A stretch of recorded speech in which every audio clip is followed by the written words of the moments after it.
Good morning. This is the Focus on Parliament show on Civic Space TV, brought to you by the Center for Constitutional Governance. I am Isaac Wagala, your host. It is often said that a week is a long time in politics.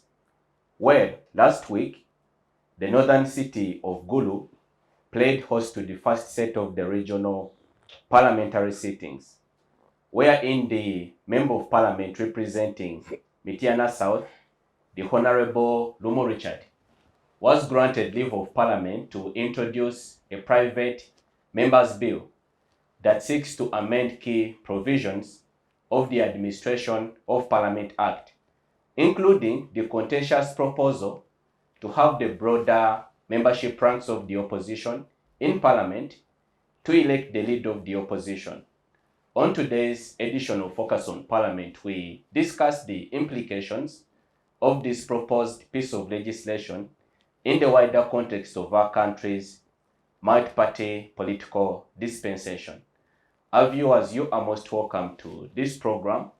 I now have the pleasure and the honor to introduce to you my distinguished guests to help us discuss and understand today's topic.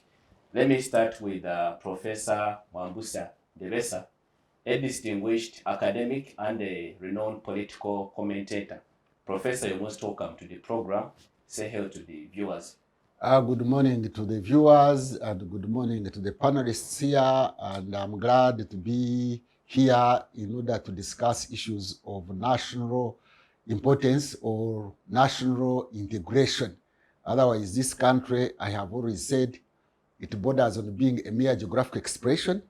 Unless we expose some of these challenges of nation building and turn around, we can have a disintegration of this country. Thank you. It's a pleasure to have you. Next to Professor is Charity Ahimbisiwe, the Executive Director for the Institute of Electoral Laws and Governance. Charity, you're most welcome to the program. Say hello to the viewers. A very good morning to all our viewers, and a good morning to my fellow panelists. As always, happy to be at Civic Space TV. Thank you, Charity, for joining us.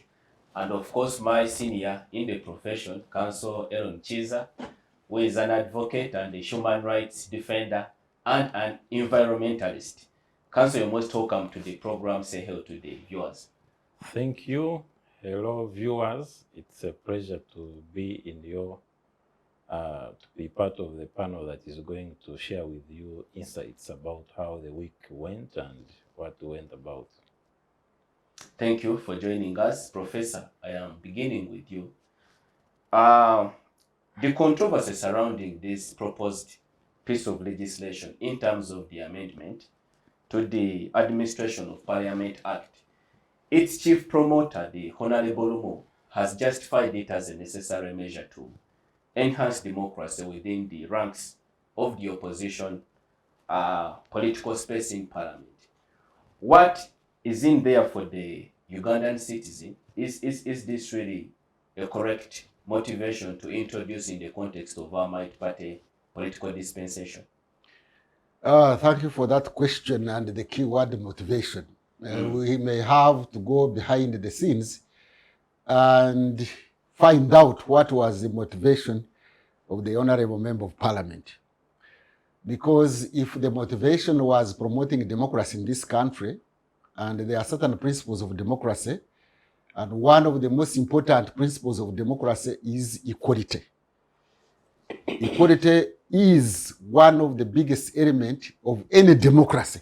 So, if the proposer of the motion was interested in promoting democracy in this country and therefore true dictatorship or true authoritarianism or wrong procedures, I would have expected him to move the motion for all the parties in Parliament. So he would have moved the motion that the leader of opposition in Parliament and maybe the chief whip of the ruling party or the leader of government business would all be elected by members of Parliament.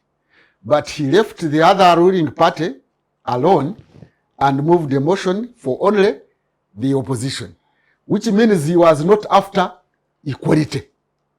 If he was after equality, he would have suggested that let the leader of opposition in parliament and the chief whip also all be elected by members of parliament. For the NRM, he would have said maybe the chief whip should also be elected by the NRM members of parliament. But he didn't touch that one. He only touched the opposition. To me, this gives us an indicator that the mover of the motion is motivated by malice. Yes. That's a strong charge to make. No. It is. I could even add in too much malice, in the sense that he didn't follow the principle of equality as it should be, because you can see double standards. Why not move it even for the other one if we want equality in parliament and good administration of parliament? So I think the honorable member, being also from the Buganda Central Region, where DP has been having challenges and losing to NUP, he has an axe to grind with NUP. He would want to find an element of politics that can divide and weaken NUP. And I think that is what motivated him. Or we could also say that he has an axe to grind with the current leader of opposition, Honorable Senyonyi. And therefore, he would have wanted to bring him down, because otherwise he should have brought the motion for both the ruling party and the opposition in order to promote the issue of equality. But all as is said, I think there is a challenge of our political class in Uganda. Political class in the sense we are all politicians in our own right. But those ones who are aspiring to get positions of office in the government, whether in the government or the ruling party, but in the politics. They are not motivated by national ideals. They are not motivated by democratic ideals. They are not motivated by ideals of building the nation. They are motivated for survival. Not only him, I'm told such a motion had been moved by Honorable Segona. Yes. I think, who was also motivated by the malice against his fellow members of opposition, to weaken the other people so that you also become strong. Because if we also go to the traditions, democracy is also about traditions of democracy. And Uganda's tradition is anchored in the Commonwealth democratic principles. In the Commonwealth, the leader of opposition normally comes from actually in the parliamentary system, it is the leader of the opposition party, the biggest opposition party. If you go to UK, where we drive this tradition of democracy, I think either it is the Labour or Conservative. It does not mean that in UK there are only two parties. There are more than one. There is a Liberal Party and others, but they have never said let the leader of opposition in parliament even be elected among the Liberal people, or let the Liberal people participate in electing somebody from the Labour or from the Conservative. So if we go by the Commonwealth tradition, he is also out of order. But even if I may be allowed to be somehow personal, I don't know Honorable Rumuru in person as such, but I saw him on TV and he was not confident. I don't know how many people watched him when he was put on TV. I think it was NBS or something like that, or NTV. In his perspective? Yeah. He was not confident. You can see he was beating about the bush, which was an indication. If you read his emotional setup, and if you followed his incoherent speech, you could see that what he was saying is not what he believed. What he was saying is not what he meant. Are you reading an invisible hand into his action? Of course, the invisible hand, as I told you before, is putting down either Senyonyi or NUP. Being also from Buganda sub-region, he proudly thinks that NUP is undermining him in his constituency. So why not also undermine them?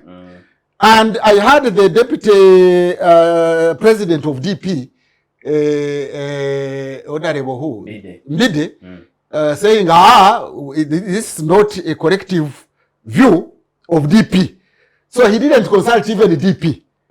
So whom did he consult? He didn't consult DP. He probably didn't consult the mainstream NUP. I wonder whether he consulted UPC. But it seems as if he consulted NRM. Why I suspect so? This motion was mooted in Guru, in the Guru sitting.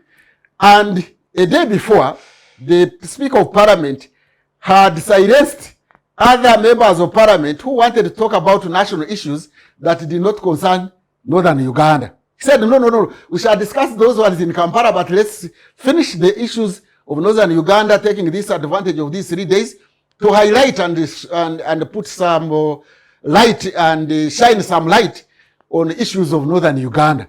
That was her guidance. The following day, he was in support of Rumu's proposal of private members' motion, which was not anything to do with northern Uganda. What does that show? It shows that he consulted NRM in order to elect a member of opposition for the opposition. So this does not augur well for a democratic system and national unity. It is meant, it can result into polarization.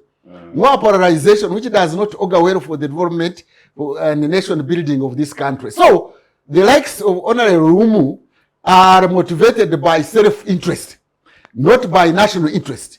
Because if you look at that motion and that bill, subsequently whatever, how does it build this nation? How does it build democracy? How does it overcome and cure political polarization? It does not. So, to go back to your question, what was the motivation? From the logic argument we are making, the motivation was malice. It can't have been democracy, because if it was democracy on the principle of equality, then he would have proposed that the leader of opposition and the chief whip should all be elected by members of parliament. But he's categorically stated, me, I don't mind what is happening in the NRM. Meaning you are not minding about democracy in the country, you are not minding about inclusiveness, you are not minding about fairness, you are minding about your survival as an individual. And that one is not a principled stand for a member of parliament, and he should shape up. I am just telling him, if he would be listening to this, that he should shape up and know that Uganda needs to build a nation. It is not yet a nation state, and those polarization motions are going to hold the country back. Shape up, the professor has proclaimed. Charity, you are an authority in the governance space of the country. What do you make of this proposal by the Honorable Rumu to have the wider membership ranks of the opposition to elect the leader of the opposition in parliament? So I'll not break ranks with what Professor has said. Largely, what he has contextualized is true. If we look at Article 79 of the Constitution, it is to the effect that Parliament will make laws for good governance, for development, and for peace. Okay? That every law they make, this is a bill going to turn into a law. But if this passed into a law, would it be for peace? I don't think so. If this passed into a law, would it be for development? I don't think so. Sorry. And if it's so passed, would it be for good governance? I don't think so. Why don't I think so? One, every time we go to elections, people elect leaders. True? And in our democracy, it is the winner takes it all. Never do we have a chance within our system of elections that allows for a person who came second to be at the table of influence. And yet we have seen that in other countries, even Kenya next door, Raila had a lot of influence on whoever was in State House. In Uganda, you hardly can have influence. You're completely forgotten. Even the policies you suggested, even the things you wanted to see changed in governance of public affairs cannot even be co-opted. If they are, you're never given credit for what you came up with. So why do we have a leader of opposition, and why was the Constitution amended to allow for a leader of opposition in government? The leader of opposition is mainly supposed to check the excesses of government. It is a question of accountability. That if you kill the leader of opposition, then you've killed a system of governance that calls for the other party not to go in excess or act in manners that are not in tandem with what the people want. So the leader of opposition is always supposed to have an alternative view to what government policy is. And the alternative view usually is to the effect of the citizens. It's more inclined to what the citizens want.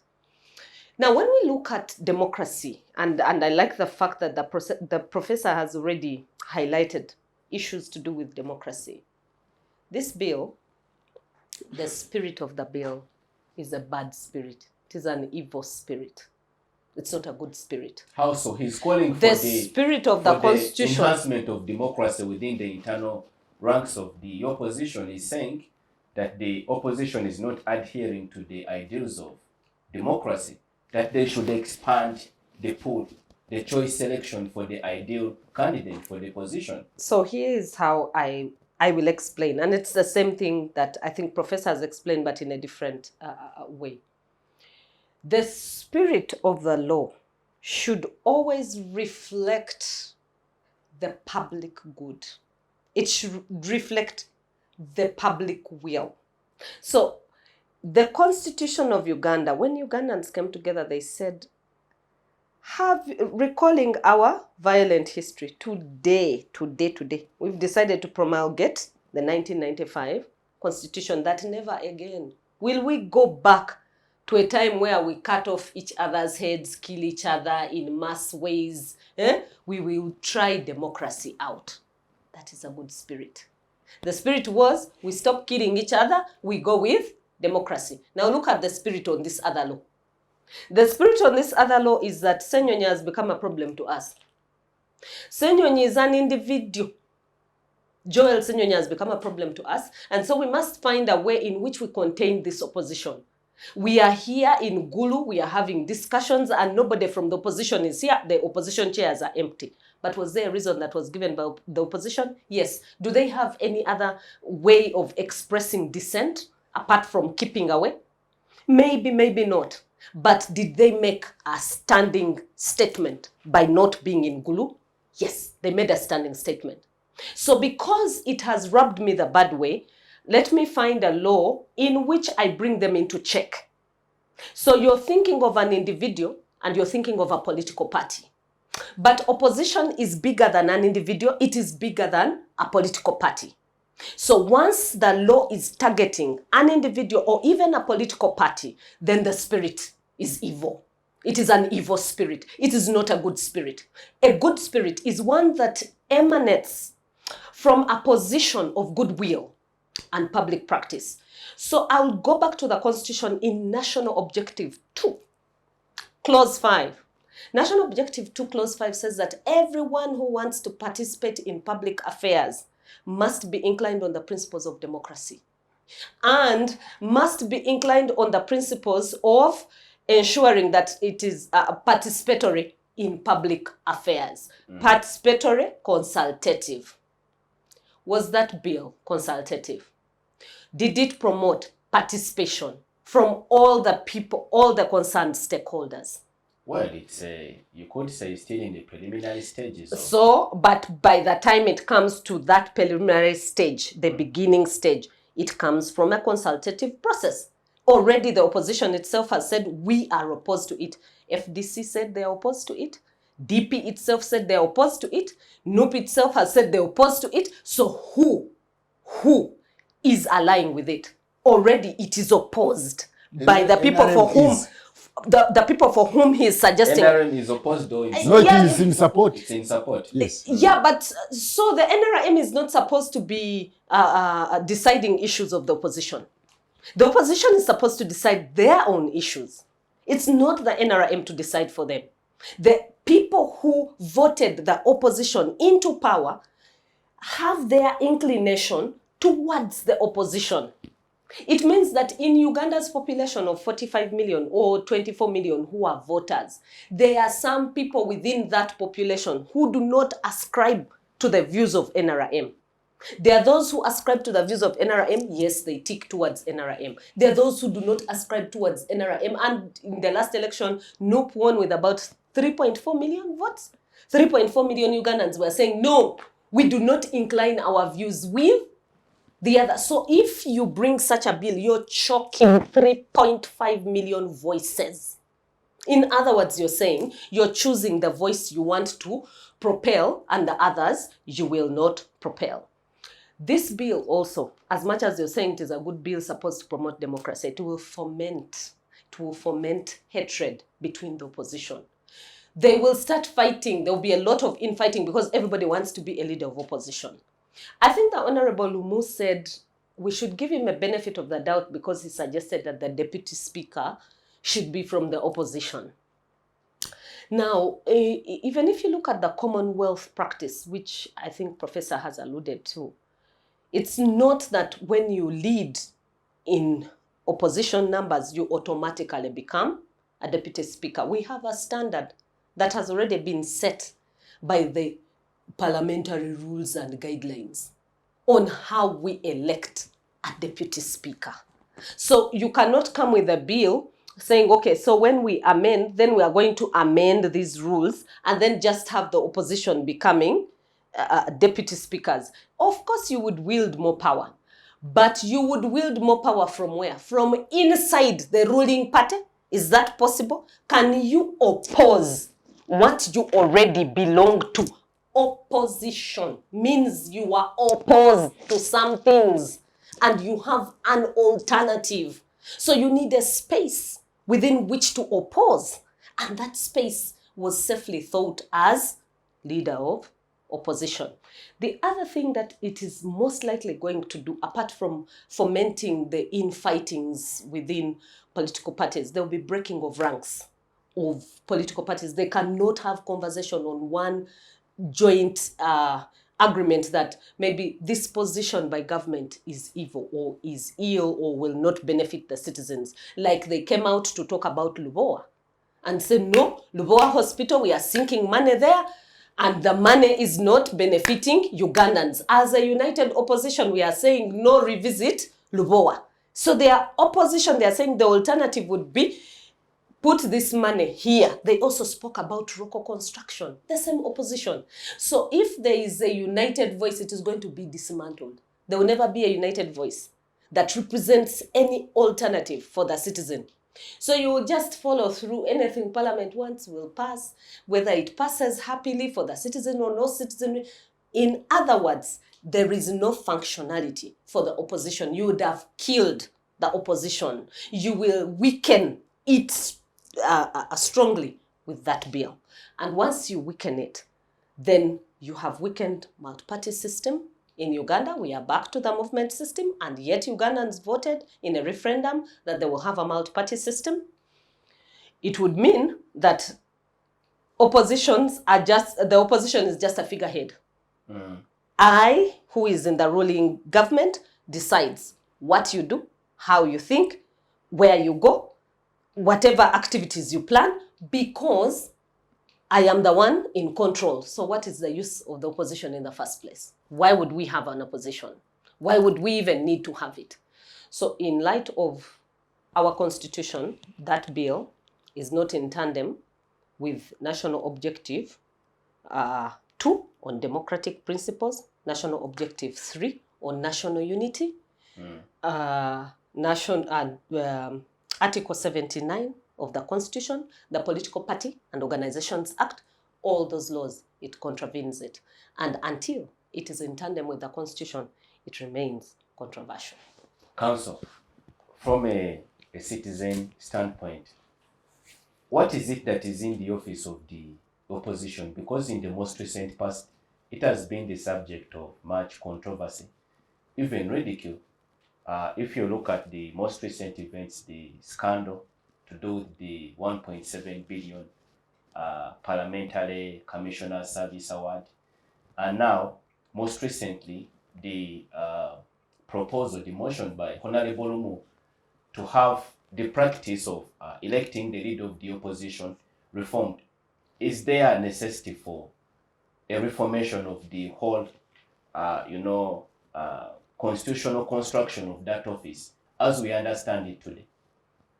No, this office has been a thorn in the flesh of leaders of opposition at the presidential level, at the party level, because the leader of opposition, both in the outside political space and inside the parliament, should be one and should be united, either in one person or in the same, like the way you see Senyonyi and Bobby Wine. If it's not one person, then they should be on the same page. But you have seen some festering of unease even during the FDC at its prime. You saw the race between Simon Juba and Ogenga Ratigo. Even, I think, during DP days, heydays, was it the professor will remember the man who crossed the floor? Bataringa. I think it was Bazi. Bataringa. So first of all, Parliament itself, if it were Parliament, not the rubber stamp kind of nonsense we have led by Anita Mong, whom Ugandan youth have said must resign, and I join them in saying Anita must resign because she's a corrupt, incompetent speaker. If it were a proper Parliament, it would be the voice of the people. As much as you see the media, it would be a theater of really mature politics. We don't have that chance. We don't have that kind of parliament. A mature parliament is a big revolutionizing, is a good, liberating space, is an empowerment space for the ordinary citizens. It's the one thing that checks the presidency. It is the one that does oversight. It is the one that appropriates money. It's the one that checks these government agencies like IGGs and statutory corporations, whatever. It is where things happen. It is the one body where public servants would fear to go, or corrupt people would fear to go. But now the corrupt, not only, they are happy to go to parliament because they are meeting fellow corrupt people. So the leader of opposition in such a parliament is supposed to be a cantankerous element, a rabble-rouser.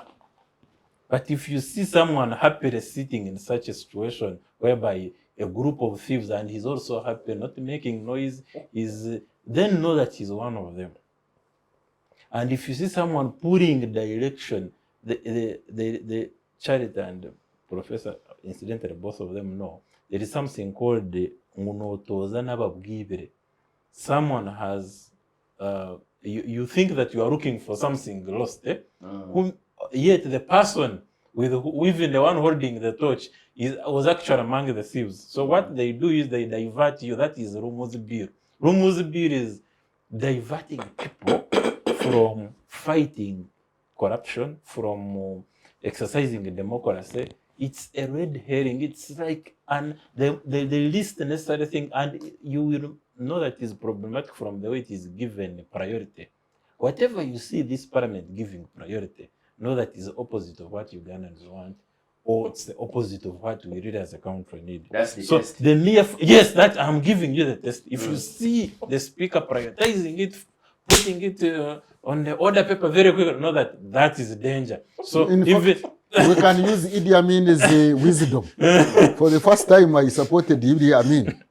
Idi Amin did state that if you see your enemy supporting you, then you know there is something wrong with you. If you see Anita Mong supporting opposition motion of Rumu, then you know there is something wrong with that proposition. Because how would Anita Mong be supporting something good from the opposition? When she's an NRM. So it is the wisdom of Idi Amin would dissuade you from supporting this motion, that your enemy is now supporting you. How? That means it is done in bad faith, as she pointed out. So the parliament is a very important space, but it is only important if the people who are occupying it are serious. We don't have a serious caste in parliament, and the majority of them have nothing to write home about as far as their intellectual abilities are concerned, but even more important as far as their integrity is concerned, because even more important in parliament than anything else is integrity. It is integrity that fights corruption. It is integrity that makes you hold people accountable. You can be brilliant, you may even be a professor, but if you have no integrity, you're not going to keep a government like ours in check, which can threaten you or which can bribe you. So the office of the leader of opposition in the present circumstances is to cause trouble for Anita Among, not to make her happy, not to make her enjoy. So now the point of Rumu's bill, and you said that you should talk like a citizen, and Yes. this is how I'm speaking really. The point of Rumu's bill is to further cement the undermining of the opposition in parliament. Already the opposition in parliament is weak numerically, and also a good number of them are indirectly working with the state. But it's not enough for government. They, I think, don't even want the few people who are still having integrity, who are hardlining on what opposition should do. They still want to stamp them out completely because they were embarrassed to be in Guru, for example, and Guru was an exhibition. It was not a parliamentary session. So for their political exhibitionism in Guru, they were embarrassed that they did not have the official leader of opposition because they need that for the aesthetics, for the cosmetics, Legitimacy. for the coloring, yes, what the political economists would call legitimacy, yes, but they want it for the eye, that we have a leader of opposition. So the government wants a leader of opposition, but they want a leader of opposition in name. They don't want to be opposed. You know, this thing again goes back to President Museveni. Aneta being a Trojan horse for the President Museveni in that parliament. Museveni has never stood opposition at any time. Doesn't you remember when he had just come? He was the chairperson of NRC. He was the speaker, which was being The equivalent speaker. of the He speaker was today. the chairperson of everything: NRM, Parliament, UPDF, executive. So he has never in practice ceded that ground, except that some speakers come and they are more confident, they are less susceptible to manipulation. And now we have a situation whereby we have a worst case scenario type of speaker in Anita Among. Of course, Uganda keeps surprising you. When you think things can't get worse, then suddenly things get worse. Because we might be here thinking that this is the worst speaker Anita Among. Then tomorrow we get someone who is either matching her what do you call the state of being bad speaker? I don't know. Her enormity, if I may call it enormity. Someone who either matches or supersedes her enormity or her emptiness as a speaker of parliament. We might be surprised. That bill of Rumo, it will be among the final nails in the coffin of parliamentary opposition. Because the office of the leader of opposition has some money. That's quite part of the problem it has always created. Politically, it is strong politically, it is in the constitution, it's in the statutes, but also it has some budget. That budget, if you are a true opposition person, you are supposed to use it to sponsor, for example, protests in the streets. You are supposed to use it to oppose government. Like if the leader of opposition outside the parliament, for example, is having rallies, these rallies are expensive, hotels, what, maybe you are supposed to be funding those things. But if you are a chichupuli, a fake opposition leader, you will get this budget and divert it into other things. But this official money that the opposition gets into government should be used to actually oppose government. And once that starts happening, that money will be cut off. Already, the budget that this current LOP is enjoying, I think, is significantly lower than the previous was enjoying. And you know the reason? The reason is because they have seen that they cannot work with Joel Sonyon, by which I mean they cannot manipulate him. When they fail to manipulate him, I don't know that is the honor or the challenge of representing Zake when he was booted from the commission, simply because he refused to be corrupt, simply because he was an obstacle to those deals. This thing didn't start yesterday. They have been there. If you're on that parliamentary commission, you are supposed to help in the steering of parliamentary money as far as government is concerned. If you really become the real opposition that you are supposed to be, then they are going to chase you out. So Zaki gets out. So Joe Rosolino comes in as opposition and he sees close to Bad Boy, then he must also get a less budget. His staff cannot even get employed in the parliament, and that is the beginning. That was the tip of the iceberg. The Rumu bill is in that line. It is the latest in a series of measures that they are using to crawl back, to get back the power, that by which I mean money, jobs and other privileges they had bestowed upon the leader of opposition. And it is something they say they had built, knowing they would co-opt. But now that is turning out to be a serious obstacle thrown in their flesh, they are going to destroy it. They have already started. And Rum is an unwitting or witting ally in that. We don't know whether he knows what he's doing, but clearly, whether he knows what he's doing or not, he is burying this country. He's getting us much, much deeper into the trenches. To know that let me stop there. Thank you. No, I will insist, but I'll come back to you so that you can elaborate more on that point. Professor, let us now examine the element of opposition unity. Whereas on the other hand, Romo is arguing rather strongly that this measure, the bill that he's mooting, is intended at further democratizing the politics in the opposition. On the other hand, we've witnessed in the most recent past, but also earlier, politicians in the opposition, including those that occupy the prestigious office of the leader of the opposition, argue that there is no need to consult with the other political opposition parties in parliament. And Romo says his bill is intended at curing that. He's pointed it out as a problem. You've said here that other members of the opposition have said they were not consulted. They have not participated in the process leading up to the mooting of this bill. They are actually unaware of it. It caught them completely by surprise. What is it that the opposition has failed to do to put up a united front against this government as far as the governance question is concerned? That is a fundamental question. It is not only the opposition, it is the polarization, the political polarization of Uganda. Precisely what I was saying before, that Uganda is not yet a nation.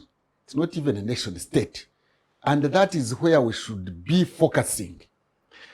It has not only happened, if we look at the trend of history since independence, the first leader of opposition, Basil Batalingaya, was convinced to cross, I think in 1964, 2 years into independence, because he was a leader of opposition in parliament. And he crossed to the government. We have had those challenges before where there was a disagreement within the opposition political parties. Even in 1980, I think Tiberio Kenyi, who was supposed to be the chairman of the party, disagreed with Semo Gerere. And I think the Secretary General of the party disagreed with the president. But wait a minute, it's not only opposition.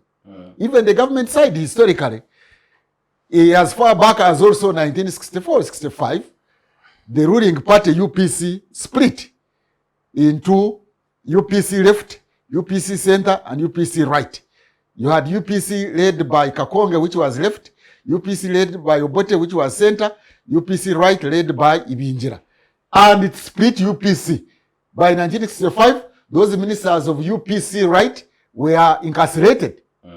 And Kakonge had been actually removed from office and I think somehow brought back. So it was not only the opposition that was polarized, it was also government. Even as we talk now, in NRM, you have Tova Kumain, and then you have got the standby generator, and you find there is tension within the NRM. I am just simplifying the history because there are very many issues of polarization within the ruling party. So much that there is also polarization in the opposition. So when we talk about polarization, it's not only in the opposition, it is also in the ruling party. Only that the ruling parties are saved by two things. One, they have state funds that you can use as patronage and clientelism to bring people together. That's one. And then they are controlling the military, the coercive machinery. They can coerce you into silence. But the polarization is there. So to go back to your question, why is there polarization in opposition? There is polarization within the political class in Uganda. Or there is polarization in Uganda because we are still divided along ethnic lines, identity politics. We are also polarized in regions, spatial polarization. We are also polarized along class, the haves and the have-nots. And therefore, this polarization needs to be addressed by creating a nation.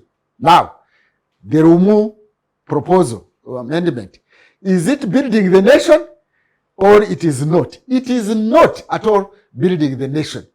It is meant actually to polarize the opposition mainly within NUP so that DP could have inroads into the opposition which it has been losing out. You know, DP was a national political party. It had a presence in profile everywhere in Uganda. But now it has been reduced to Buganda. But even in Buganda, it has been challenged, just like UPC has also been reduced to Lango. So, because DP is fighting for survival, not for coming into office, for survival, individuals within UPC in DP who are advancing their self-interest are trying to divide the opposition, to create polarization, and to cling on to that polarization in order to remain in office. And I think they are now, that group is in bed with NRM. Just the importance of this bill, if passed, will be to create a leader of opposition who will be elected by NRM or by the ruling party. Just like DP and UPC connived and deprived, I think, FDC of having members of IARA, East African Legislative Assembly. They connived and made sure that the individuals from the largest opposition political party then, FDC, could not go to IARA.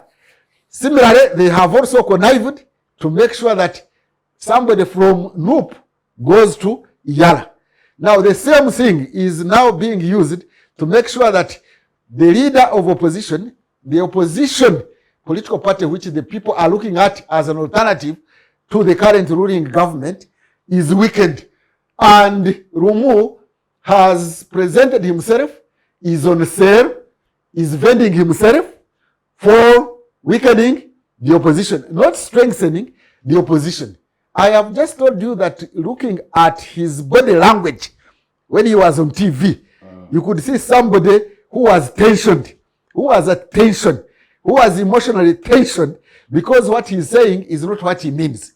What he was saying was to be in league with the Speaker of Parliament and other NRM people to make sure that the next leader of opposition in Parliament is elected by NRM, and therefore falling within the line strategy of President Museveni, because after elections, was it 2016 or 2020, whatever, he did say that his mission in his declaration speech, in acceptance speech, 2016. Yes, that his mission is to eliminate the opposition.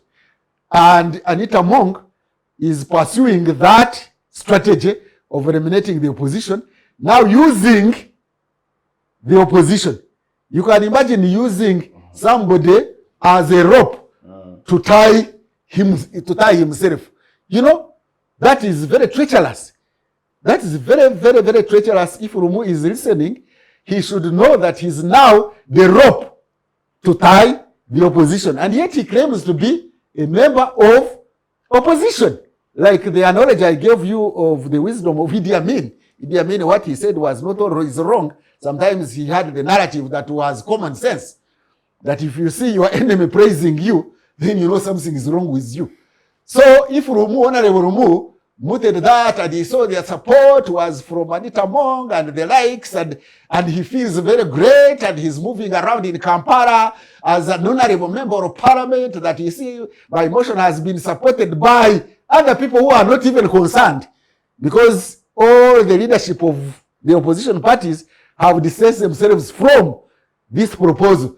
So with what courage, with what values, with what principles, with what conscience is this so-called honorable member coming to move that motion when your political parties are distancing themselves from you?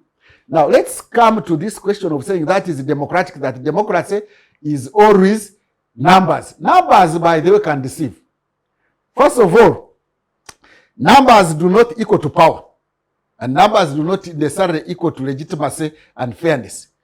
No. In politics, numbers must be looked at algebraically, not arithmetically.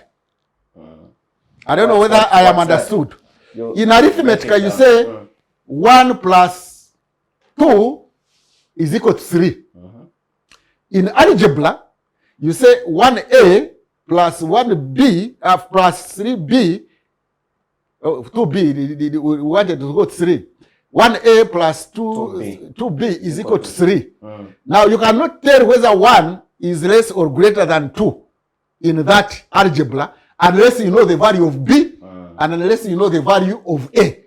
Otherwise, a could, if you have 2a, you can multiply by 6 and you get 12. And then you have 4a and you multiply it by 2, it becomes 8. So 4a is less than 2a. In that algebraic formula. You get me?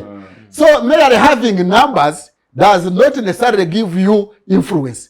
You could have 50 MPs, but one MP has more influence than the 50.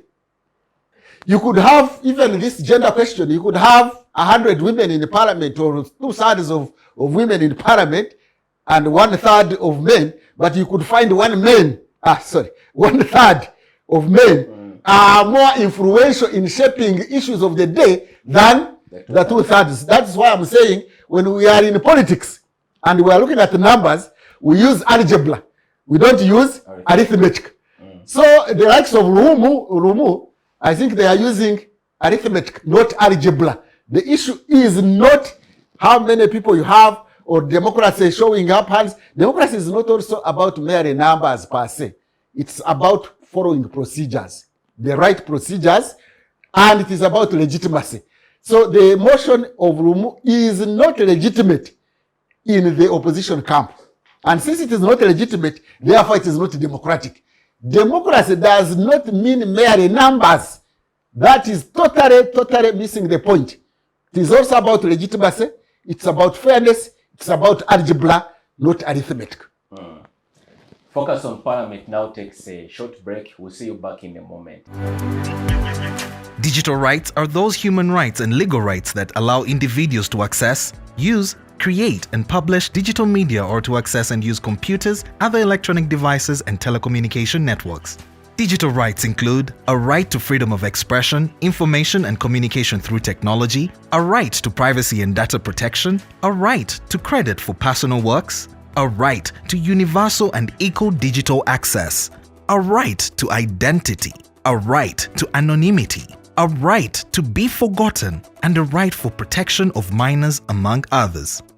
The state's digital rights are frequently violated through various unfair actions, for example, blockage of websites and social networks, theft of credentials, unauthorized use of people's data for personal gain, privacy intrusion, online censorship, arrests and intimidation of online users, internet blockages, and the proliferation of laws and regulations that undermine the potential of technology to drive social, economic, and political development worldwide. It is hence every citizen's responsibility to respect rights of other digital users and to speak out or report to the responsible parties when one's rights are violated.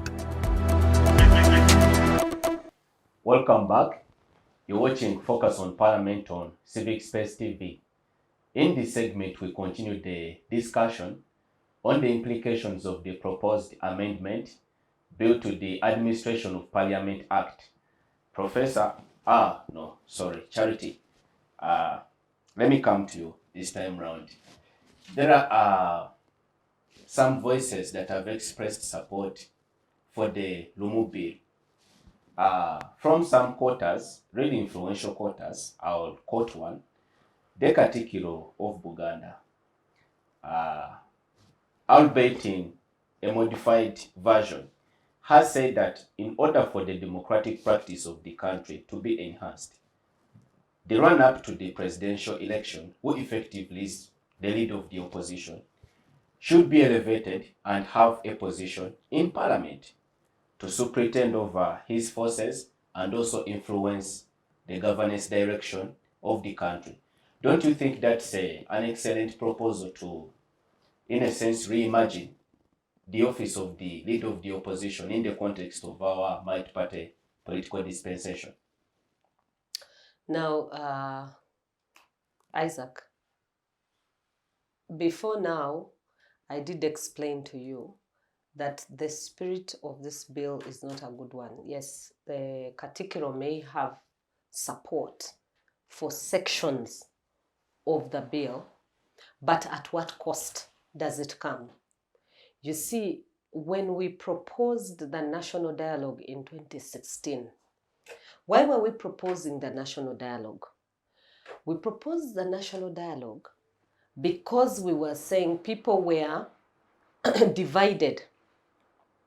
There were people who support opposition and opposition political parties, and their views are never represented in parliament because you have the majority parliament of the ruling party always voting on issues of influence, even when citizens are opposed to those positions. I'll tell you, for example, when the citizens wanted the oil agreements. Citizens demanded oil agreements and even went to court. Charles Mwangusha Mpaji has a court case of where he was demanding for the oil agreements. And government refused to give those oil agreements. Until recently, when the Attorney General has authorized the oil agreements to be shared with the public. But you see, in the interest of Uganda, it was that we need to know what the agreements are from the start. Even this whole parliamentary exhibition, it would never have taken place if we didn't have an opposition that was looking out for the citizen and saying, you look carefully at the documents that are in parliament. It is the opposition that drew our attention to the money of the commissioners. Had they not been there, we would never have known that even commissioners went to enrich themselves in parliament. So when the Katikiro comes and says that we should therefore just have, and I'm going to go back to the national dialogue to explain to you the national dialogue and why national dialogue. When he comes and says we need an opposition that is representative in parliament, or that can sit maybe as deputy speaker of parliament. No, Mark, let me just repeat what he said so that we don't lose the context. His view is that the first run-up in the election, yes, who would be Bobby Wine, is the losing candidate for the presidential election, should be elevated in a certain position in parliament to head the opposition, the national opposition, both in parliament but also at a broader national level. Now, that suggestion is part of the suggestions that were carried in national dialogue. But if you elevate him to a position that is within the infrastructure of government, then it becomes difficult for him to represent the opposition from whom he comes. I don't know if you understand me. If he comes within the infrastructure of government, state organs are supposed to promote democracy and they're supposed to follow the government policies. So would follow National Development Plan 3, would follow Vision 2040, would follow, and we are just following policy as it is and implementing it. But in the process of implementation, some things are not done right. Like in the appropriation bills, we always have supplementary budgets that are coming from left, right, center. Budgets which are being passed when they are not supposed to be passed at the time at which they are being passed. Now, if you are within the government framework where you've been co-opted, you cannot question why that money is being passed, because you're part of the system. But if you're seated a distance and are looking on at the process, you can question the process and be able to cause them to act better, to improve processes for the citizens. I'm going to now break it down for you easily for Chitezi. For example, let me tell you about Chitezi. Proposition? I am not opposed to the proposition per se. I'm in support of the proposition if it gives the space for the leader of opposition to have a chance to hold government accountable. Can I come in, Mr. Yes, Moderator, Professor, to see how he can come in? He does not have to come in through that process where he will be part of government. Yes.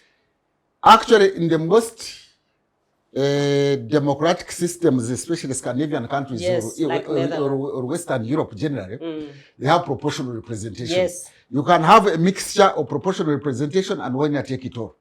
So in proportional representation, the leader of opposition who maybe did not pass through the parliamentary seat, whatever, he can find a way to come to parliament through proportional representation, where now he would be brought in as opposition, as appointed by the party, by his party now.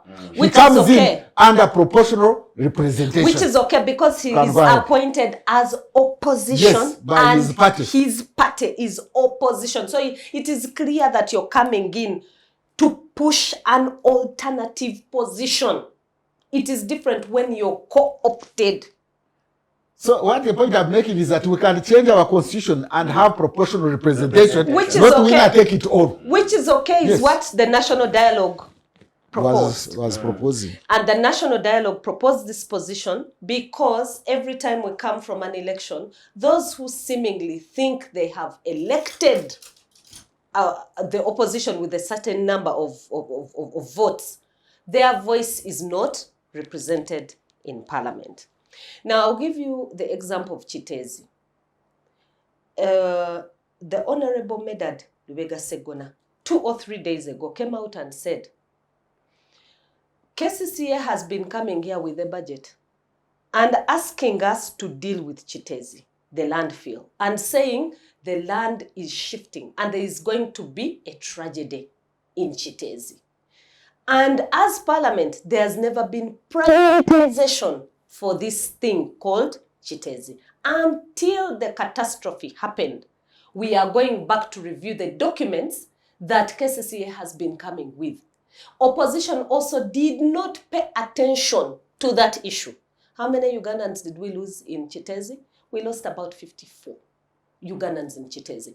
Had they paid attention as they are required, as they are opposition, to look at what is KCCA saying, what is government saying, what are the proportionalities of the budget, where are they going, where is the prioritization going, we would have avoided the catastrophe in Chitezi. So opposition is there to help improve processes. And so it is important to understand that their space should not be shrunk. Just like the civil society space has been shrunk. Once that space is shrunk, then there is no one to hold government accountable for its excesses. So whatever suggestion it is that the National Dialogue had, the National Dialogue also looked at the sentiments, the anger, the hatred. You know, every time people go to elections, then there is intolerance. Who are these people who call themselves opposition? They're against government. You know, you're painted like you fell from Mars. You're not supposed to be even part of government processes. No, opposition is supposed to be part of government processes. Opposition works for the development of the country. Opposition is not evil like it has been tainted. No, they work for the good of the growth of the country. So you're supposed to look at the broad picture of Uganda. What do we want? We have PDM. Why is opposition opposing PDM? Then they say, opposition is opposing PDM because the money is going to the parish, or because the money has not reached the real producers of the agricultural product, or because the agriculturalists are not organized in the lines of production. So what do? Let's organize Ugandans better in the line of production to be able to meet our target as a country. That is it. That is what opposition is supposed to be. It is not just to oppose for the sake of opposing. It is supposed to oppose to attain development. It is supposed to oppose issues that take us backwards. Like when you see so many potholes and they come out and make statements and they say, you're not prioritizing roads within central Uganda, and yet people waste a lot of time on the roads. And that time would have been used for production. Are they saying something which is correct? Yes. So for us as government, what do we do? How do we improve this? How do we reduce on the time that Ugandans are spending on the road, which they would use for production? We build a standard gauge railway. We put it at 1,000. We bring the Tondeka buses. We make sure people are boarding those buses at 2,000 shillings. Then we have more and more people moving. Why? It has come from opposition, but it is helping in development. So it's not that everything that comes from opposition should be wrong. And also the opposition is not just supposed to oppose for the sake of opposing. I'll now give you another example. When the president was trying to put up the dams, the national dams, he said opposition members of parliament were blocking him from having many dams constructed because he wanted electricity to export to other countries. That was a good idea, exporting electricity to the neighborhood. However, what were the members of opposition saying? They were saying, look at the environment impact assessment. What were going to be the effects of having all these dams in the places where we were going to have them? Was that also wrong? I don't think it was wrong altogether. It was a question of how do we balance development vis-a-vis the environment. Now, what have we seen? We have seen an increase in the level of Lake Victoria. Because what? Some of the suggestions of the opposition were ignored, and yet they were for the good of the country. So ideally, in a democracy now, a functional democracy, this NRM, as much as they have the majority, this minority here have some things that they suggest that make a lot of sense and they are good for development. So there must always be a balance between what is needed by government in terms of government policy and how the implementation of that policy is taking place for the ordinary citizen. Council, as a democratic governance advocate, do you think there are certain reforms, aside the Lumu proposal, that should be introduced to better enhance the capacity of the office of the leader of the opposition? Well, first of all, they should do what they feared doing when they were clarifying the role of the function of the leader of opposition. Although it is created in the constitution, the functions themselves were not put in the constitution. They were not. They were put in, I think, the Administration. Parliament Act. That is one of the ways, because the constitution is harder to amend than ordinary legislation. But also, I must disabuse you of the notion of thinking that, generally speaking, there is a problem with our laws. That somehow, if we fix our laws, and our country will be on a better trajectory. No. Our biggest challenge as a country has nothing to do with the laws. In fact, one of the areas where we are performing very well is in the areas of enacting good laws and failing to implement them. Look at the Constitution itself with a complete Bill of Rights. Imagine we just implemented Chapter 4 of the Constitution.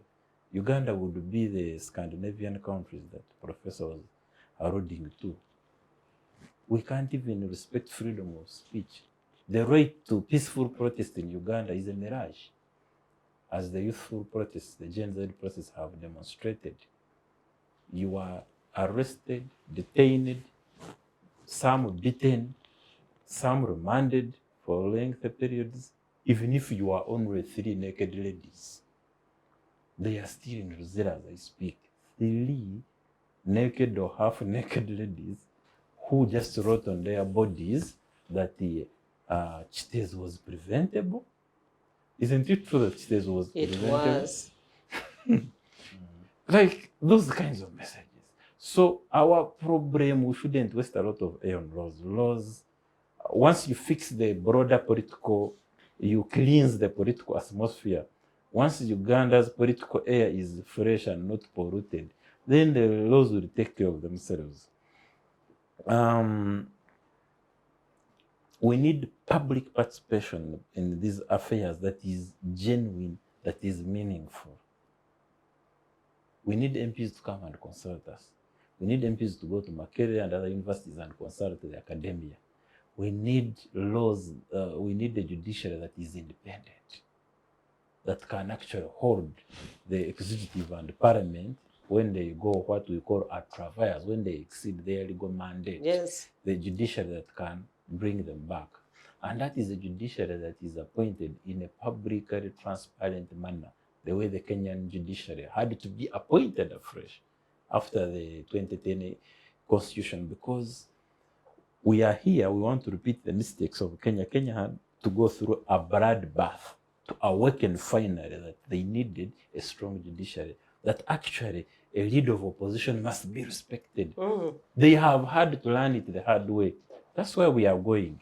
If we don't respect citizens, if we don't respect people we disagree with, if we don't build a judiciary that's strong, if we don't build a media that is strong, if we don't graduate from a rubber stamp parliament we have led by Anita Mongo to a real parliament where people come and almost flex muscles genuinely disagreeing with opinions, then we shall have to go through what Kenya went through to be where it is, and it is ahead of us right now.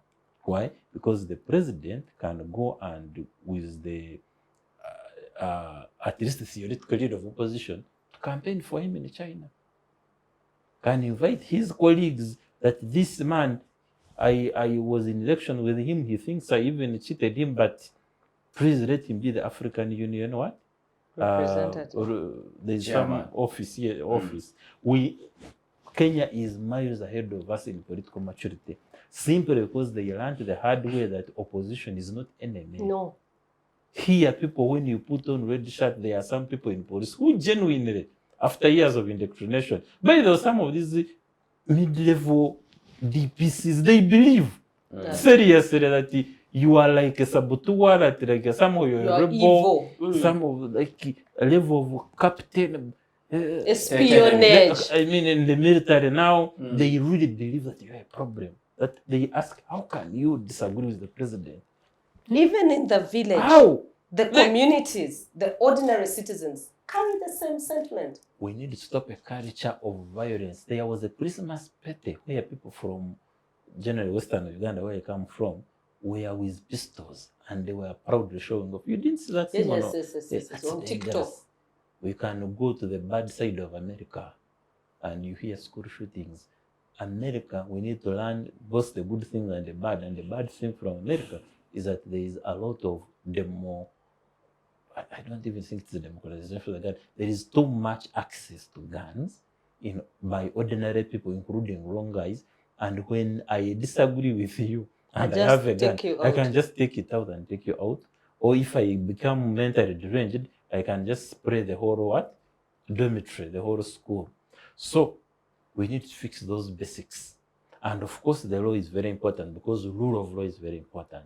But rule of law is not mere application of laws, because even apartheid had laws. Even Nazism was influenced by laws. Even slavery and racism were influenced by laws. Rule of law is also the spirit of constitutionalism. Rule of law is respect for human rights. Rule of law is having an accountable leadership. Rule of law is having an independent and accountable judiciary. It is an atmosphere that engenders transparency, accountability, and meaningful participation that works for social justice. These are the things we need. We don't need just one magic bullet. We need many things, and it starts with empowering citizens. It starts with citizens' voices counting in elections and after elections. Yes. Because people think that democracy ends at polls, No. which are non-existent polls anyway. First of all, our elections must stop being selections. We must put the guns away from our elections. We must have respect people's will. But people don't stop showing their will at the ballot. No. Even after they have elected MPs and the president, they must continue telling them what to do through the media, through what social media that has come, Through civic participation, through attending rallies. Do you know that these days you can't even organize a rally, for example, in Ntungamo without clearance of an RDC, some DPC, and this, like Giso, whatever, same for Baramaido, wherever you want to go. Even civil society, there is a time even when I sent a lawyer, 7 of them in Chidiandong, they were arrested. You can't even just say we are organizing Doing ourselves legal as a community to talk about planting trees without getting clearance from security operatives, which is very wrong. Because before now there was Bulonji Wansi. And that's why I've told you opposition is not evil. They're not rebels. Yes, they may be compromised if they are used wrongly, but we have painted a picture which is not necessarily good for development. So we have our documents talking, saying we are supposed to work for development, but we have stood in the way of development ourselves. Development cannot be achieved by just 1 or 2 people. It's not a silver bullet for one person. You don't have all the knowledge. Everyone will tell you that even when you go to court, you cannot be the best lawyer alone. Even if you went and got all the A's up to LDC, you will never be the best lawyer. You need your colleagues to help you to interpret the law, to help you interpret to even think of an angle you didn't think about. Why? Why? Because human beings are sociable. So development is a collective. Just pick it from where she's taking us. It's not individualistic, and it benefits from diversity. So you need people who think like Professor. You need people who think like her. But you also need people who think like Anita Among, not very much. Okay? In all of them being heard. You get me? All of them being heard. But not one group parroting the message of just one leader at the top. And the problem we have voices suffocated is because of militarism that pervades the whole. Uganda is a military dictatorship that pretends to be a democracy. maybe I can make a follow-up there. Let me come to let me conclude. No, let me conclude. It's okay. Professor, even as you consider some remarks to react to council submission, I want to ask the question. Speaking of political maturity and the improvement of our democratic practices, isn't it also high time that we rethought the system of government for the country altogether? In a sense that, can we not have a variation of the multi-party political system? For example, to introduce either a federal system of governance or proportional parliamentary representation, like you had earlier alluded to, in order to improve the quality of our democracy? Must we insist on what we have today? Thank you for that question. That's what I actually had in mind. Actually, for me, improving democracy is very important, but it's not primary. I've said it here and I've said it everywhere. What is primary is to build a nation. We don't have a nation. You cannot have democracy without a nation. And we need to begin from the premise that Uganda is a diverse country. The British created Uganda 130 years ago out of a diverse ethnic makeup, linguistic makeup, regional makeup, economic makeup, and whatever. Now, this diversity can still be welded into a nation state deliberately, but we must first address these fundamentals. One, first appreciate that Uganda is a diverse country. Therefore, we need to manage diversity. And you cannot manage diversity unless you accept the principle of tolerance. You have to be tolerant. You cannot simply say that for me, I will follow Mosaic law. An eye for an eye, a tooth for a tooth. We need to follow Jesus' way. That you can at times also love your enemies, but this time it's not necessarily enemies. Love your opponents. Love your adversaries who are not necessarily your enemies. So the principle of tolerance is very, very, very critical. Related to that, I don't know, this is academic, but maybe the academics there would pick it up. Critique and criticism are not the same word. There is a difference between a critique and criticism. So most people who have been taken to be enemies of the state are actually critiques. That critiques are pointing out some loopholes in governance that can be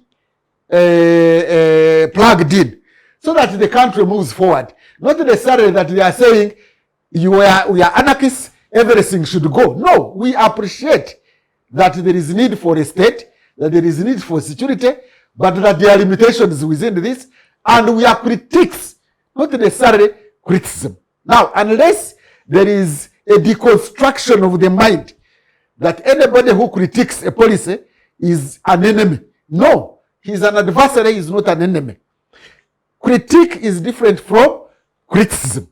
Criticism is that you are opposing the other view with a view to obliterating that one. No, there is nobody who is against this country developing. And there is a common saying among the ideologies of some NRM people that some people are ideologically empty. Wrong. Bankrupt. There is bankrupt. That is wrong. I have heard even the president talking about that. Even if somebody has got a wrong ideology, that's not bankruptcy. Even if I'm feudal, even if I'm reactionary, that is not bankruptcy. Bankruptcy would mean that I'm empty. I'm not empty. I have got a wrong, not a wrong actually, an opposing, diverging viewpoint, which may not be very well. That's okay, but don't say I am bankrupt. So this mentality of saying that there are some individuals who, because they are critiquing government, therefore they are politically bankrupt, they are enemies, and they should be eliminated, is totally anti-nation building. We have to build this nation. And if we don't deconstruct this narrative that anybody who critiques government is an enemy, who should be actually physically and militarily eliminated, we shall not build Uganda.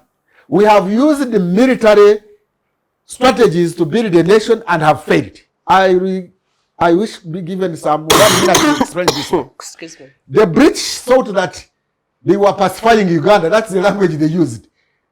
But they left Uganda in 1962 when it was divided. In fact, there was a Munster Commission report. I recommend Ugandans look for that report. Its royal title is Uganda Relationships Commission report, but was named after Professor Munster. It actually shows how Uganda was going to face difficulties into independence. Before you discuss issues of polarization in Uganda, you need to read that report. The British used the force to pacify. They never pacified Uganda. Obote used the force, abolishing kingdoms, abolishing the 62 constitution, using force. Uganda was never stable. Idi Amin came and abolished the constitution by force and killed people. Uganda did not become one. UNF came and even banned the names of districts from being Ankole or Teso or Achori to Guru, Mbarara, I don't know, Tororo. They thought that they were addressing the nation by using legal methods. It did not work.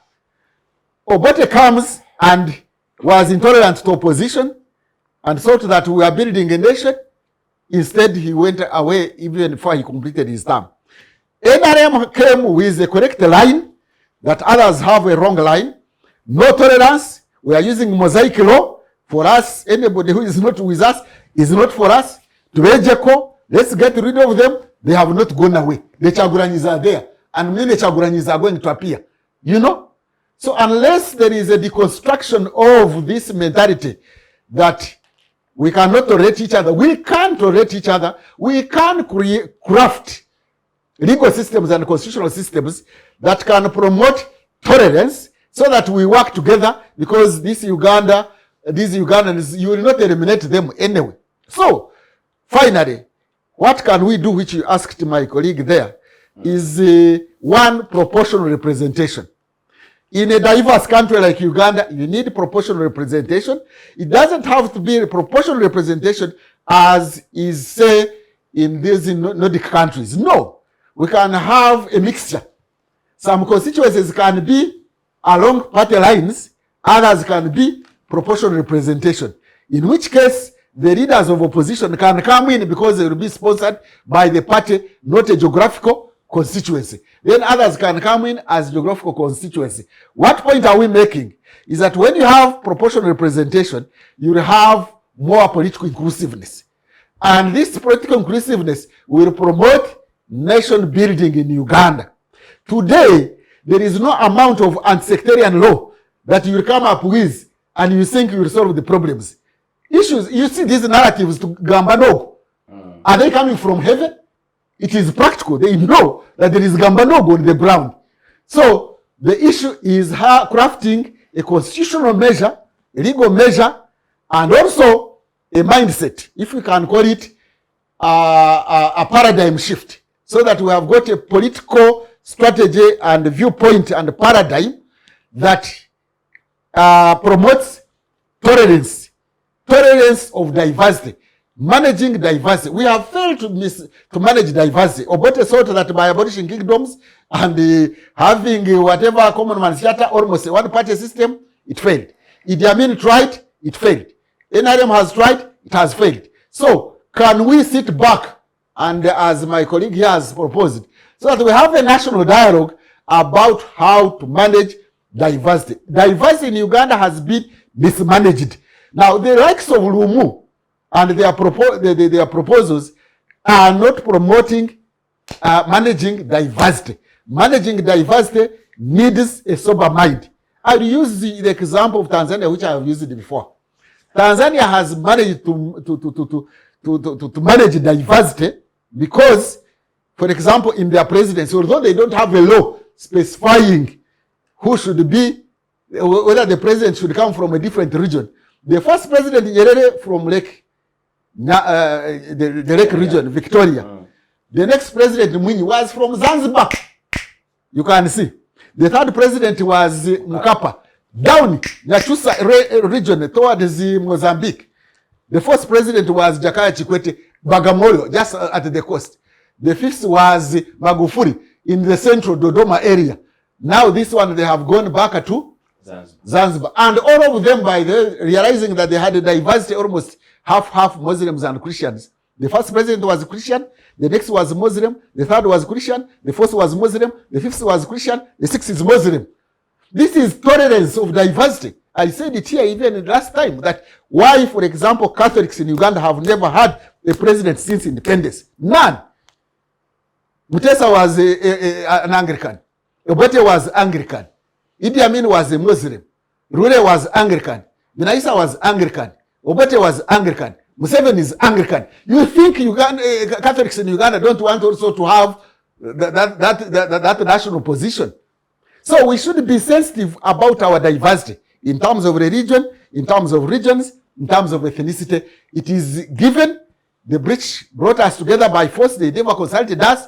But this is Uganda. We cannot do away with. What we can do is managing diversity. Can we come up with a formula to manage diversity? Me, I would volunteer that if government allowed, we could have papers and have conferences and conferences with a view to having even legal systems and constitutional amendments aiming at managing diversity. If we shall not manage diversity through tolerance and crafting certain systems, and we think we shall force Ugandans together, you cannot, this military paradigm that you are going to force people to be together. When President Museveni is asked about some of those managing diversity and whatever, he says, those are simple things. We have defeated the opposition before. We have defeated these military people. We shall defeat them again.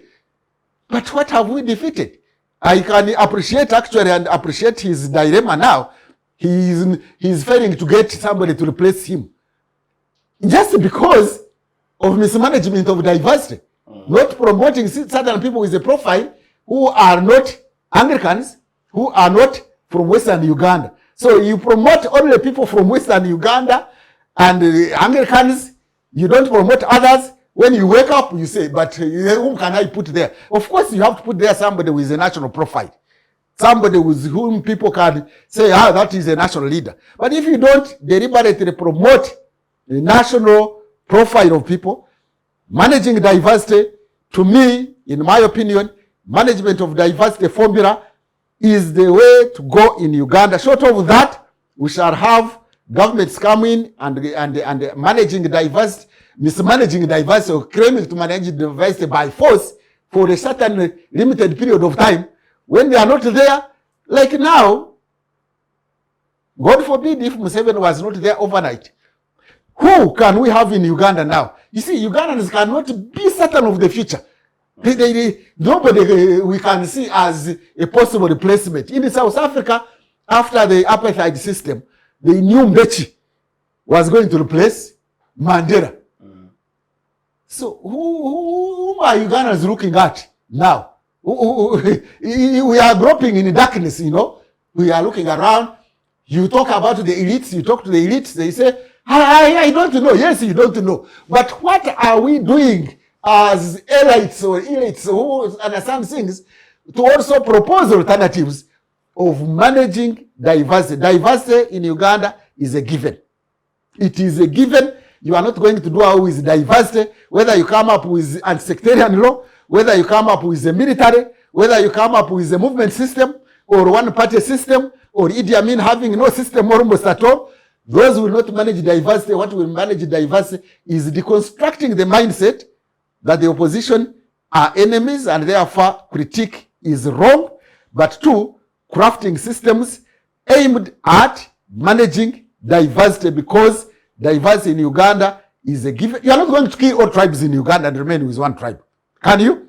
You are not going to kill all people of different religions in Uganda and remain with one. You are not going to kill Northerners or Southerners or Central or Easterners and you remain with only one region in Uganda. You are not going to kill all the poor people and you remain with only rich people. You are not going to kill opposition in Uganda and you remain with NRM. Even within NRM, there is diversity. So the issue is managing diversity. Can we soberly come up with systems, ideas, mindsets to manage diversity? I thank you.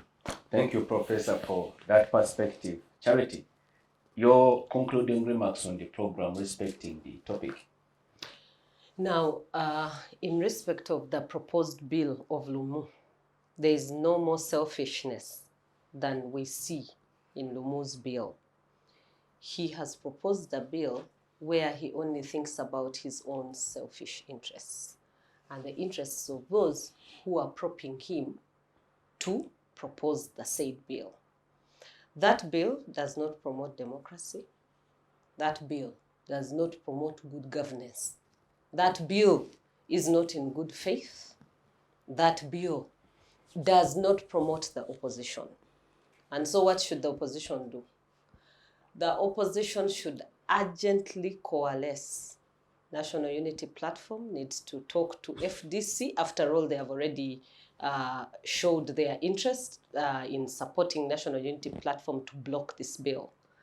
When FDC first brought this bill up through the Honorable Medad Lubega Segona, it was blocked by FDC itself, Nandala Mafabi, and the Honorable Betty Awolo Chan. So the same opposition should work together, DP, UPC, FDC, the ones that are in parliament, to block the said bill. The said bill is not being blocked just because it was brought by Lumu. It is being blocked because it was brought in bad faith. It's going to decelerate us in terms of development and in terms of governance. We need to progress, not degenerate in our governance spectrum.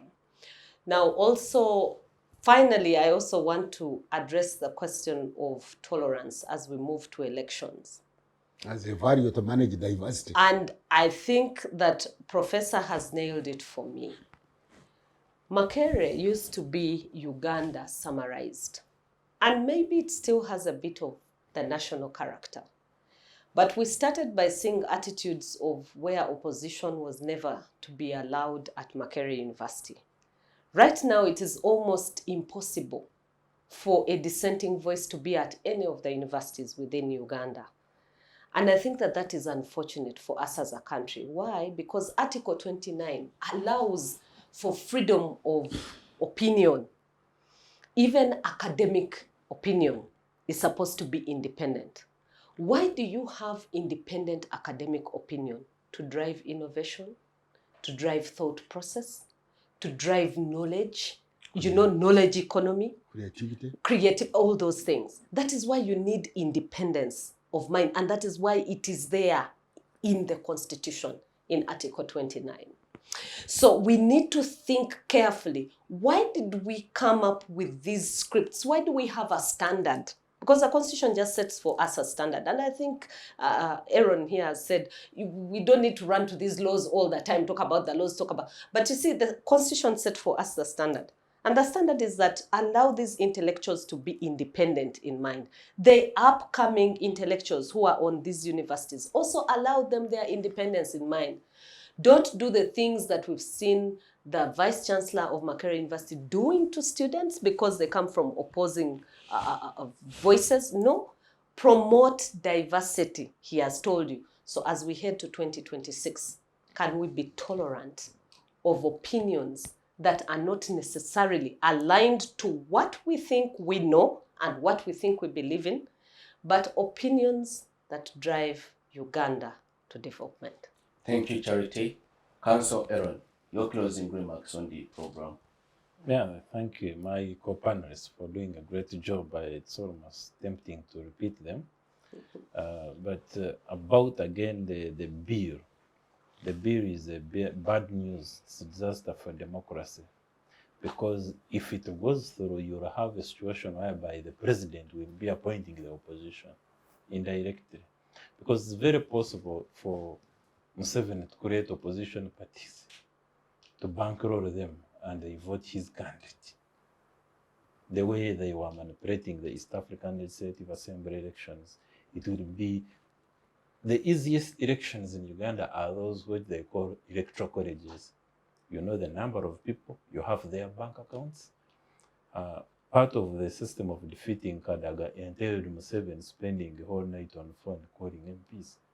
And also the blackmail in threatening some people whom they called at State House. But the easiest way for Museveni to have his way is to give him a defined group of people who are going to make a decision, and then you'll see how they will deal with them. And the elections will be elections, and they will bring for you the exact opposition leader that Museveni has been looking for, namely the one who cannot oppose him when push comes to shove. So that bill must be killed. It should be nipped in the bud. It is even probably not good that we are discussing it, because we are also giving it a life that probably it shouldn't even have. The other thing, we have to watch the concept of militarism. It is one that militates against the efforts to entrench diversity. Whenever there is a problem, even a charismatic problem, Museveni has his default resort to a gun. Even people are saying he has not gone to Chitese, but the day he goes to Chitese, he will get a military uniform, put on a gun, and start looking for the chemical reactions that led to the Chitese disaster. So that has created a problem whereby you see if Charity starts shouting tomorrow or calls in Tienda, instead of checking whether her mental faculties are fine, it might be a medical problem. For you want to slap her, and you think that is solving a problem. Slap sense into her. You can't slap sense into. That's not how to manage diversity. That's not how to You can't manage diversity by smothering it, by suffocating diverse voices. No. You manage diversity by opening up societies. One of the chief proponents of opening up society is called George Soros, and he contributed to spreading of literature in the Soviet bloc. He thinks he contributed to the fall of communism. There is a debate or not, but you solve society's problem by empowering society with knowledge. We need more Ugandans in public libraries, but we have libraries. We need more Ugandans learning political economy, even if they are mathematicians. That's how nations like America are built. We need our professors not to be relying on donors for consultancies. No. Uganda needs to make sure that if you are a physicist, an academic, what you can contribute to the knowledge economy, then you don't need to be looking for school fees for your children, for healthcare. You should be praised and cherished as an asset rather than ridiculed as one who can't do business, who can't steal, and what. So that gets me to the issue of corruption. With the remove bill, the end, the pretense that we can fight some corruption in the parliament will be over. But also that's side of the problem. If we don't solve the corruption problem, we shall first of all lack basic services. We don't have medicine because people are stealing it. You get me? Even in Tinda, which is supposed to be Tinda, is in the capital city, you can't get a smooth road. Try driving in Tinda between the junction and Shell. It's a distance of less than a kilometer, and you can hardly move, and it's always jammed. So because money has been stolen, it's not that the disaster in Chiteze because money was stolen, and even people who proposed the alternatives of renewable, of recycling, they were asked for bribes, 10%. And that's not even strange. You can't be shocked because that's how Uganda runs. We can't develop a country like that, whereby we smooth the talent and merit, and we promote incompetence, mediocrity, and relatives, and also just arm our relatives whom we have promoted through mediocrity, through corruption, through sectarianism, to silence the merit or the other diverse voices which would want to break out to continue speaking. So yes, tolerance is very important, diversity is very important, and we need to run away from militarism because it cannot coexist with diversity. Militarism militates against diversity because it will shoot at it. It will not allow it to flourish. So when we have diversity, when we have tolerance, then we have freedom of thought, of opinion, academic freedom, artistic freedom. We shall have better songs. The professors will write better papers. We shall have our scientists making patents. How many patents have been registered by our scientists, engineers, doctors, or any other? Because the environment here does not exist. Do you know that even if a doctor cannot earn from Marago a salary, if an intern cannot even be deployed, do you think we are going to discover anything? Even the AI revolution will leave us behind. The way social media left us. What did Africa contribute to the social media revolution? So we need to know that we are behind, and we need to shape up and organize ourselves, and even be humble and learn that societies, even if you fail on democracy, at least look to China and deliver on, because a professor was saying no kid, but at least build a nation. Yes. So build a nation like China, and You make can sure move. if someone steals, he dies. We know that he's also there. Okay, I'm not calling really for the death penalty, but you know that there is a penalty to pay for being corrupt. Yes, you said Or that. for being negligent. Yes, it's for being negligent. For The North Korean leader has shot people because there was a flood. we must pay a price for our incompetence. We must take responsibility, and we must be serious. Here we have confusion. We are not even we don't know how to be dictatorship. Just arming people is gun, just stopping people from speaking does not mean that you are a dictatorship, because dictatorship should also have an end. To what end? They used to call it a benevolent dictatorship. Or efficient dictatorship. Yes, but here, you can't pretend that you're a dictatorship when you're not efficient. Even our dictator neighbor is doing better in terms of dictating. Because yes, people have no freedom, but lights are on. As long as you cross the border, the road will be lighting, and there will be medicine in hospital, and public schools will There be is teaching. environmental promotion. Yes, and there is no caveat on the road. Then there are deliverables. So you can't deliver those things, and then don't stop pretending that you're even a dictatorship. Just say, I am lost.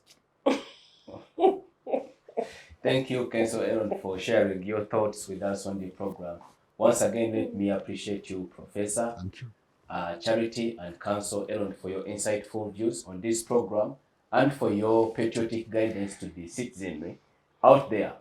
Our esteemed viewers, we thank you once again for keeping us company from the startup to the conclusion of this program. Many thanks to the production unit for keeping us live on air. Please, our viewers, engage us on our various social media platforms. We are on X, we are on Instagram, we are on Facebook, we are on YouTube, where you can subscribe and also watch this program. We'll see you next time. Be blessed.